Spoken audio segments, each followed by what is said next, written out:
ব্যবস্থা ধর্ম কেউ যদি গ্রহণ করে, আল্লাহ বলেছেন কখনোই তা কবুল করা হবে না।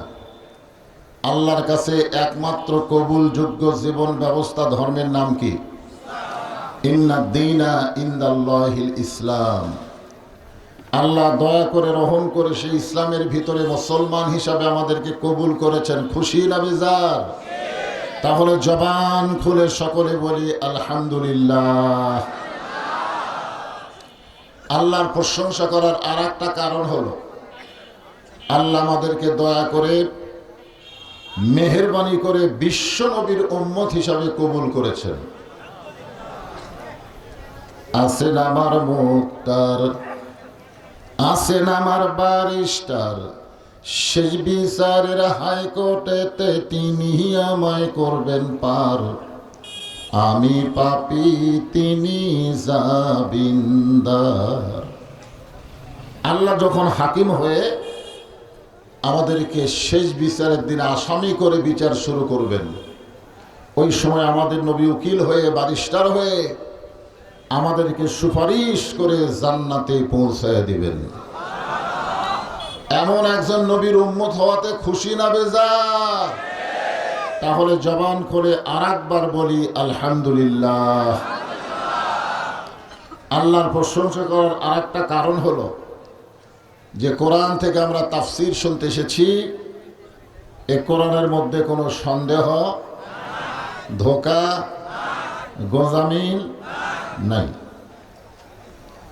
এখানে আমি তিনটা কথা বললাম, তিনটাতে আপনারা নাই কইছেন।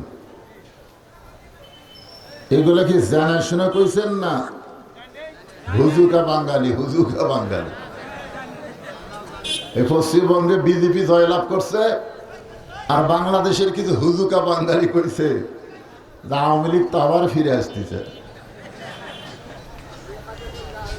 হুজুকে হলে হবে না, বুঝে শোনা বলা লাগবে। ধরে কোন কথা ঠিক কিনা? হ্যাঁ, অনেকে খুব খুশি হয়েছে। যোগ্যমন্ত্রী বিজেপি এখন পশ্চিমবঙ্গের ক্ষমতায়, না জানি বাংলাদেশের মুসলমানের কি হয়। যারা প্রকৃত মুসলমান হবে তারা ভারতের দিকে তাকায় থাকবে না, আমেরিকার দিকে তাকায় থাকবে না, তারা তাকায় থাকবে আল্লাহর দিকে। ধরে কোন কথা ঠিক কিনা? বুঝে শোনা কইছেন তো? এই কোরআনের মধ্যে কোনো সন্দেহ, গোঁজামিল, ধোঁকা, এই তিনবার যারা নাই বললেন, ফেরেশতারা বলতেছে আল্লাহ যারা এই যে তিনবার ধোঁকা নাই, গোঁজামিল নাই, সন্দেহ নাই, এই যারা নাই বললো, এদের রেজাল্ট কি?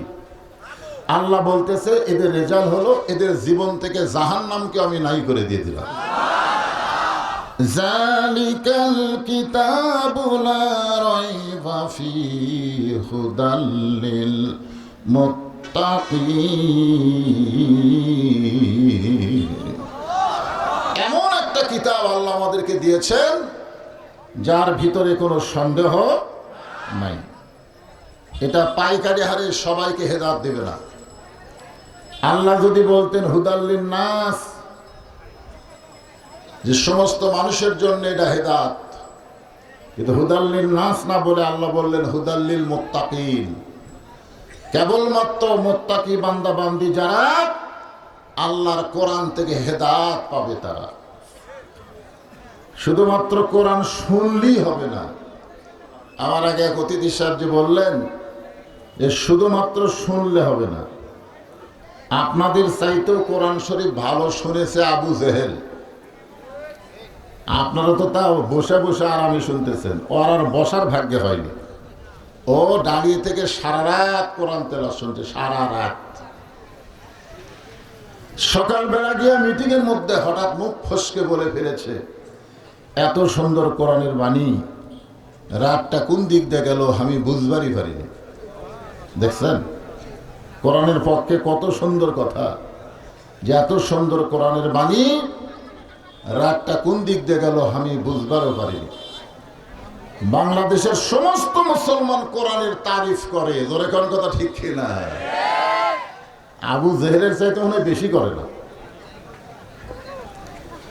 আবু সুফিয়ান বলে নেতা, যেই কোরআন শুনতে সারা রাত চলে যায় বোঝা যায় না, সেই কোরআন ধরলে অসুবিধা কি? শুনলেই যদি এত মজা হয় তাহলে সেটা ধরলে অসুবিধা কি? ধরা ধরা। আবু জেহেল বলতেছে এই কোরআন শুনলে কোনো সমস্যা নাই, এই কোরআন গ্রহণ করলেই আমার মতন ভুয়া নেতা চলবে না, আসল নেতা হয়ে যাবে আব্দুল্লাহর ইতিম পোলা। আজও বাংলাদেশে আবু জেহেলের দল যারা করে তারা কোরআন শুনবে ঠিকই, বাস্তবে আল্লাহর কোরআন গ্রহণ করবে না। ধরে কোন কথা ঠিক কি না? আমরা আবু জেহেল হব না আবু বক্কর হব? আবু বক্করের চরিত্র হলো সামিনা ওয়া তাআনা, শুধু শুনবে না, সেটাকে গ্রহণ করতে হবে। আজকে এখানে আমরা সূরা মুলকের 2টা আয়াত সম্পর্কে আলোচনা করব, শুনবো এবং সেই মোতাবেক চলার চেষ্টা করব ইনশাআল্লাহ। এই কোরআন শরীফে 114টা সূরার মধ্যে একটা সূরার নাম হলো সূরা মুলক। 29 পারার প্রথমে এই সূরাটা আছে।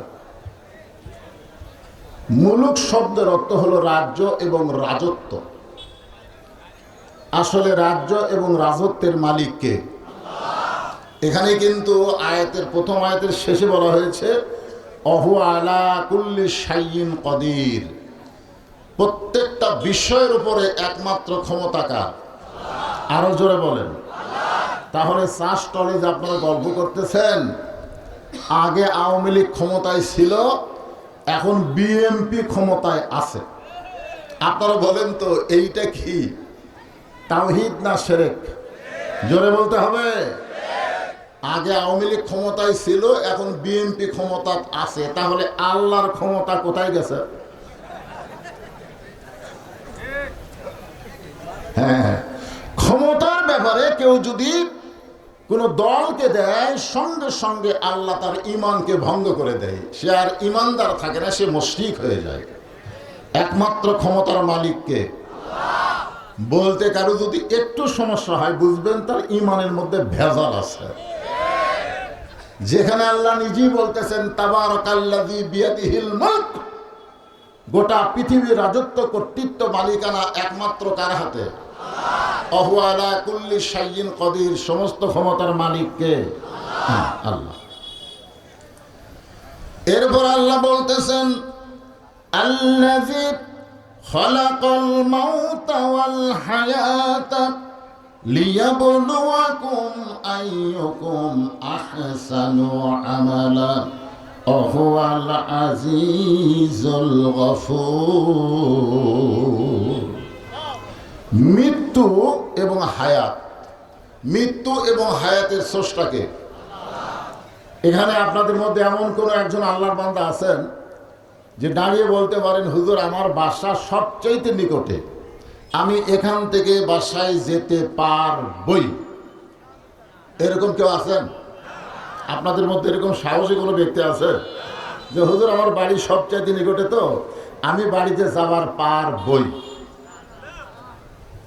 তাহলে এইটুকু কথা বলার অধিকার, সাহস যদি আপনার না থাকে, আপনি এত মোশন মারতেছেন কেন? আপনি যে কথায় কথায় বলেন আমাকে চিনিস, হ্যাঁ আমার চিনিস, আমার দল এখন ক্ষমতায় আছে, আমাকে চিনিস। আপনি যে নিজের দিকে তাকায় এরকম অহংকার করে বলতেছেন, এখান থেকে বাড়ি যাওয়ার গ্যারান্টি যদি দিবার না পারেন, যারা মৃত্যু পথযাত্রী তাদের কোনো মোশান চলবে না। ধরে কোন কথা ঠিক কি না? যারা মরে যাবে তাদের কোনো অহংকার চলবে না। এই জন্য আল্লাহ বলেছেন খালাকাল মাউতা ওয়াল হায়াতা, আগে মৃত্যুর কথা বলেছেন, তারপরে হায়াতের কথা বলেছেন। আমাদের সবচাইতে নিকটতম জিনিসের নাম কি? সবাইকে বলা লাগবে, দুই একজন বলেন, দুই একজন বলেন না। সবচাইতে নিকটে যে জিনিসটা আমাদের অবস্থান করতেছে তার নাম হলো মৃত্যু। মানুষ যদি সবচাইতে নিকটে মৃত্যুকে বিশ্বাস করে, ওই মানুষের দ্বারা দুনিয়ার কোনো অন্যায় কাজ হবে না। ধরে কোন কথা ঠিক কিনা? আজকে যারাই অন্যায় করতেছে তারা মৃত্যুকে অনেক দূরে রেখে গেছে। আমার কাছ থেকে মৃত্যু অনেক দূরে, আমার কাছে মৃত্যু আস্তে আস্তে আমি সব ফয়সালা করে ফেলে দেব। এরকম চিন্তা করতেছেন? আল্লাহ বলতেছেন লিয়াবলুয়াকুম আইয়ুকুম আহসানু আমালা, তোমাদেরকে পরীক্ষা করা হবে সুন্দর আমলের।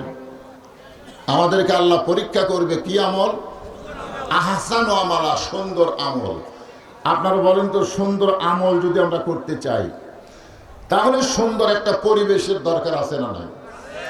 সুন্দর একটা পরিবেশ যদি তৈরি করতে চাই তাহলে সুন্দর একটা সমাজের দরকার আছে না নাই? সুন্দর একটা সমাজ যদি তৈরি করতে চাই তাহলে সুন্দর একটা রাষ্ট্রের দরকার আছে না নাই? সুন্দর একটা রাষ্ট্র যদি তৈরি করতে চাই তাহলে সুন্দর একটা সংবিধানের দরকার আছে না নাই? দরকার আছে না নাই? এখন আল্লাহর এই সংবিধান বাদ দিয়া মানুষের তৈরি সংবিধান দিয়ে সুন্দর বাংলাদেশ তৈরি করবেন, এটা কখনোই সম্ভব না। সুন্দর বাংলাদেশ তৈরি করতে গেলে আল্লাহর কোরআনের সংবিধান লাগবে। ধরে কোন কথা ঠিক কিনা? যেই কোরআনকে লক্ষ্য করে আল্লাহ বললেন অনুনাজ্জিলু মিনাল কুরআনি মা হুয়া শিফাউ ওয়া রাহমাতুল লিল মুমিনিন।